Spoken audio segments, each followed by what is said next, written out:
Assalamualaikum warahmatullahi wabarakatuh.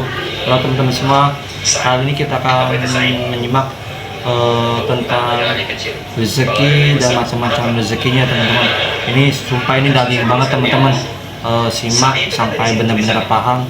Saya juga nyimak benar ini tentang rezeki supaya kita juga agar menjadi orang yang punya duit banyak ya teman-teman. Ini dengerin ceramah Ustaz Adi Hidayat, sangat-sangat pertama, rizki yang mutlak dicari dengan ikhtiar. Ikhtiar dalam tanda kurung usaha. Dalilnya Quran surah 53 ayat 39. Quran surah 53 ayat 39. Ya, malam ini insya Allah saya buka pintu yang pertama adalah pintu ikhtiar. Ya. Jadi antum kalau sudah tahu pintunya, nggak usah dari pintu ke pintu antum mengetok untuk menawarkan nama, ya. Karena ada yang dari pintu ke pintu, ku coba tawarkan nama gitu, kan nggak usah gitu. Udah tinggal antum ini kan aja. Ini. Satu, ikhtiar lewat usaha. Turunan dalilnya, turunannya. Satu, Quran surah kedua ayat 168. Kalau ingin dipercepat, Quran surah kedua ayat 172. Kalau pengen lebih cepat lagi, Quran surah ke-7, oke dah, ayat 96. Dah? Sampai sini. Nah, kalau terjadi semacam terlihat ya pelambatan, maka ada teori. Jangan dilihat sebagai pelambatan, tapi dilihat sebagai percepatan akumulasi. Ya, akumulasi supaya terkumpul lebih banyak pada saat antum membutuhkannya.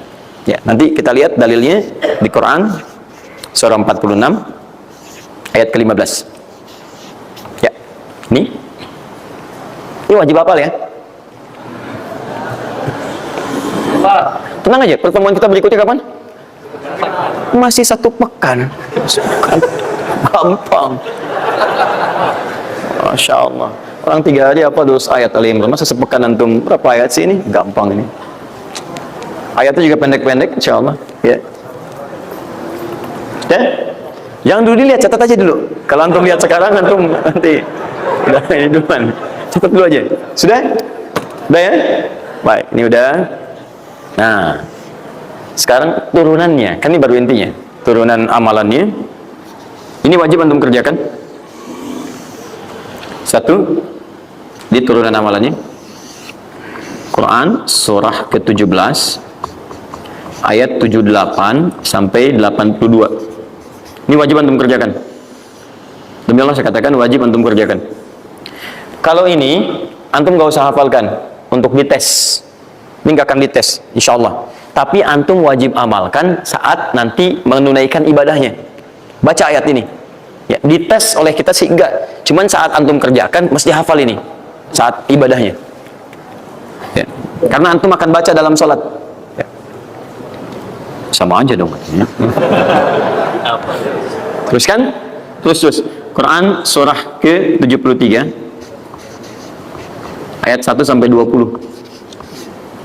Tidak akan muncul di ujian. Insyaallah. Dah? Teruskan. Quran surah ke-15 ayat 9. Dan Quran surah ke-54 ayat ke-17. Satu ayat saja. Mau 1 ayat, mau 4 ayat? 4 ya, boleh ya? 4 ayat ya, boleh ya? Ayat 17, ayat 22, ayat 32, ayat 40. 4 ayat. Insya Allah saya bermohon kepada Allah 4 ayat ini bunyinya sama supaya memudahkan hafalan antum.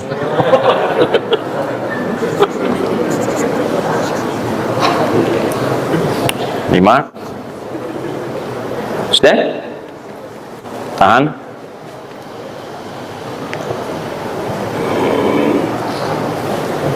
Sudah? 5. Amalkan yang Quran surah ke 51 ayat 18. Ini untuk mempercepat pengabulan doa. Jadi kalau antum minta seketika.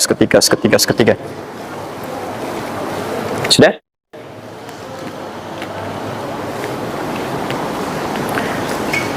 Mau saya kasih bonus gak?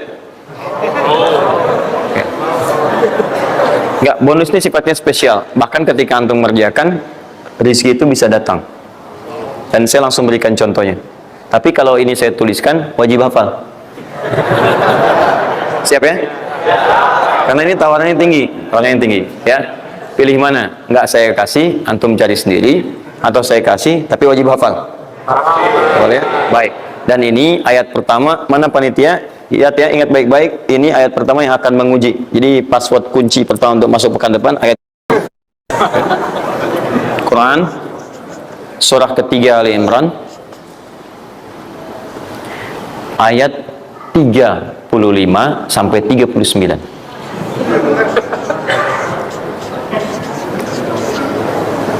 Gampang ya? Alhamdulillah.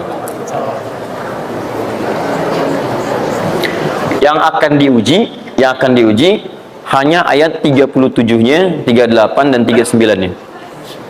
Yang diujinya 37, 38 dan 39. Panitia boleh acak mau tanya yang mana dulu ya. Tapi itu ayat yang pertama, yang selanjutnya 3 ayat berikutnya bebas pilih. Sudah? Nah, ini bagian pertama. 1, rizki yang didapatkan dengan ikhtiar. Kedua, rizki yang didapatkan dengan bersyukur. 2, dengan syukur.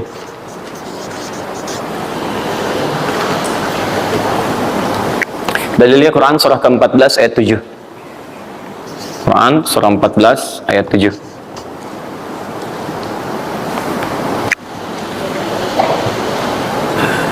Yang saya kotaki itu yang dihafal ya.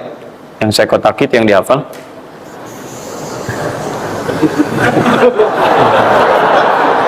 Ya. Nah, ini inti ayatnya. Saya serius, ini inti. Ini harus ada. Karena ini saya sering katakan ketika Anda menghafalkan, itu spirit ayatnya ada dalam jiwa kita. Kalau bisa udah otomatis gitu. Udah otomatis. Jadi begitu antum mengerjakan itu, antum ingat. Dan ketika antum berniaga pun, antum ingat. Jadi kalau antum sedang misalnya usaha apa, ada sholat tuh, antum refleks. Sholat. Karena tahu dengan sholat itu rezeki bertambah, bukan berkurang. Jelas ya? Nah, terus kan? Ini Quran surah 14 ayat 7. Saya naikkan ke atas ya. Turunannya. Quran surah ke-9 ayat 103. Saya urutkan berdasarkan amalan. Dan Quran surah 9 ayat ke-60.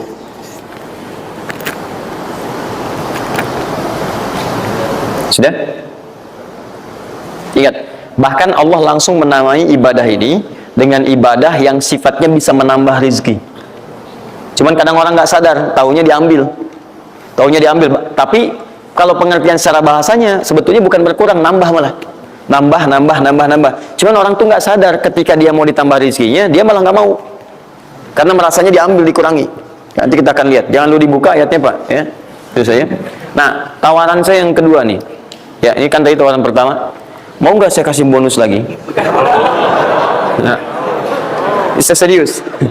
Ketika Anda kerjakan, penambahannya langsung minimal 700 kali lipat nilainya. Mau? Alhamdulillah. Sama, ini 3, ini pun harus 3. Ya. Quran surah kedua ayat 261 sampai 263. Nah, ini saya kotakin.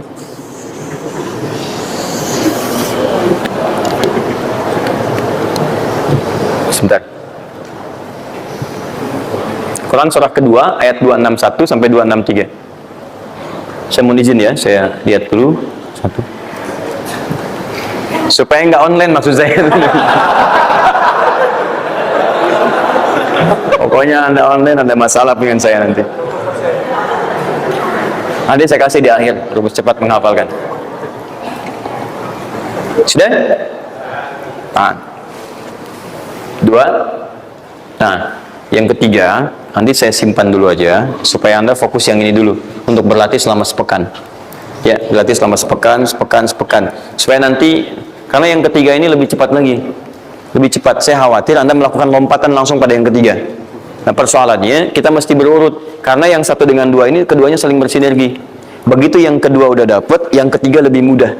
Ya, karena sudah punya kebiasaan dari yang pertama tadi. Kalau saya munculkan yang ketiga sekarang, maka persoalan terbesarnya adalah kebanyakan orang nanti akan meninggalkan yang ini. Ini yang paling bahaya. Semuanya pada di masjid aja gitu kan, dan sebagainya. Jadi nggak ada di kantor kosong, di bank kosong. Jadi hilanglah kehidupan di muka bumi. Ya. Jelas ya? Nanti kalau ini udah enak, nanti saya turunkan ini yang dikejar oleh sahabat kemudian. Sampai Utsman bin Affan, Abdurrahman bin Auf tuh hobinya cuma nungguin tahajud aja. Nungguin tahajud, datang. Bukan nggak kerja. Karena semuanya sudah melewati batas ini. Ini udah selesai, mereka pindah pada level yang ketiga. Itu kalau tiap malam lomba, dikisahkan oleh Imam An-Nawawi dalam kitabnya Tibyan, itu lomba dengan Abdurrahman bin Auf, Tamim Ad-Dari, itu tiap malam paling minimal sekali khatam Al-Quran dalam tahajudnya. Tapi dahsyatnya, besoknya, sekiannya itu selalu datang. 60, kalau kita sekarang 60 kontainer datang, isinya emas, perak, berlian, macam-macam. Ya, kebayanglah kalau ke PTM datang 60 kontainer isinya emas, perak. Makanya nggak ada yang dikasih lagi. Nah, lihat sini, sudah? Saya mulai ya. Nah, ini saya harus selesaikan ini. Kita sepakat dulu sampai jam berapa kita? Oh enggak, kalau Anda mau sampai jam 11 silakan saja. Saya setengah 10 selesai lah. Karena ini pembuka ya, pembuka. Ke depan kita akan lebih kompleks karena saya pengen ini dicoba sampai sepekan. Nanti akan melahirkan perubahan. Karena ke depan kita akan bicara tentang riba, tentang macam-macam ya. Itu perlu lebih fokus lagi. Ini yang dasar untuk sepekan dulu. Siap ini ya? Yuk kita mulai. 1. Rizki lewat ikhtiar atau usaha. Saya boleh teman-teman sekalian buka ini ya? Ini udah? Ya. Udah. 1 yang lewat usaha itu ikhtiar. Ya, buka Quran surah 39, Quran surah 53 ayat 39. An-Najm ayat 39. Wa an laysa lil insani illa ma sa'a. Wa an laysa lil insani illa ma sa'a. Wa an laysa lil insani, bahkan setiap manusia itu, awas, illa ma sa'a, akan mendapatkan rizki, akan mendapatkan hasil dari apa yang telah ia usahakan dengan sungguh-sungguh. Jadi kalau Anda ingin mendapatkan apapun, mau dapat pahala, dapat rezeki, dapat ini, dapat itu, maka semua bergantung yang pertama pada tingkat kesungguhan usaha Anda. Usaha yang serius, yang sungguh-sungguh disebut dengan sa'a, yas'a, sa'yan. Sa'a, yas'a, sa'yan.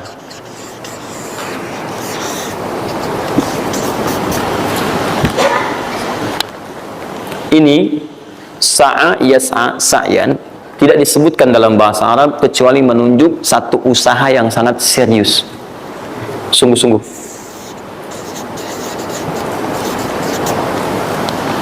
Di rizki yang pertama ini sifatnya kata Al-Quran, langsung Allah yang menyampaikan. Kalau Anda mau mendapatkan rizki itu, baik yang sifatnya materi, uang, rumah, mobil, pakaian, makanan dan sebagainya, maka Anda mesti serius usaha. Usaha yang serius. Saya belum bicara bagaimana cara usahanya, tapi Quran ingin membangun komitmen dulu. Anda mau usaha nggak? Anda usaha, saya kasih kata Allah. Jadi kalau Anda nggak usaha, nggak akan turun rezeki. Ya, nggak ada rezeki turun dengan cuman diam aja, nggak ada. Anda mesti usaha. Saat saya berada di Mesir, ada 2 mahasiswa itu saling, mereka paham Quran. Mereka diskusi ingin membuktikan kebenaran Quran. Yang satu cara berpikirnya benar, yang satu keliru. Yang satu berkata, Allah kan sudah jamin rezeki kita akan diberikan, ya kan? Sampai kita wafat sempurna rezeki. Jadi nggak nyari pun pasti dikasih. Cara berpikirnya seperti itu. Ini yang dipakai oleh orang liberal sekarang. Nah, maksudnya logika semacam ini. Yang satu lagi berkata, memang Allah kasih, cuman kita mesti usaha. Dia sebutkan beberapa ayatnya. Yang satu bertahan dengan pendapatnya, dia ingin buktikan, saya masuk nanti ke masjid. Kalau di Timur Tengah itu suka ada zawiyah, tempat-tempat khusus untuk ibadah. Dia masuk ke dalamnya, sembunyi di belakang meja. Nah, di masjid itu suka ada muhsinin, para donatur, yang itikaf kasih makan, kasih makan. Hari pertama semua dikasih, dia tidak, karena ngumpet. Karena perjanjiannya nggak boleh ada usaha apapun. Hari kedua, dia masih ngumpet, nggak dikasih. Semua dikasih yang ada. Hari ketiga, sudah lapar sekali, sudah nggak tahan. Begitu udah dikasihkan, yang muhsinnya tanya, hal min akhar, ada lagi yang lain nggak? DKM jawab karena nggak tahu, kan ngumpet, nggak ada yang lain. Baik, kalau gitu saya kasih ke tempat lain. Karena beranjak mendengar suara itu, dia langsung kasih kode dengan berdahan. Kaget kan DKM. Begitu dibuka ada orang ngumpet di belakang meja sudah kelaparan. Akhirnya dia ada orang satu lagi di sini langsung dikasih bagiannya sampai dengan 3 bungkus. Begitu dikasihkan itu, teman yang kedua tadi yang mengatakan mesti ada usaha langsung mengejar pada teman yang bersembunyi dan dia katakan, kan saya bilang dari awal rezeki itu mesti dicari walaupun dengan sama.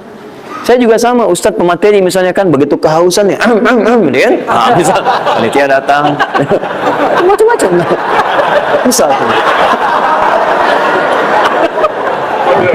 Enggak, itu contoh. Saya nggak biasa ceramah sambil minum, ya.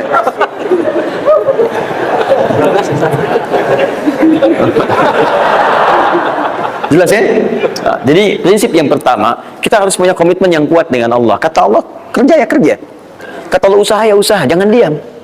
Di usaha itu sepanjang keluar yang disebut usaha dari dalam tubuh kita, kaki melangkah, tangan bergerak, gitu kan? Kemudian mulut berbicara, bersuara, atau telunjuk menunjuk aja, ada usaha, rezeki turun.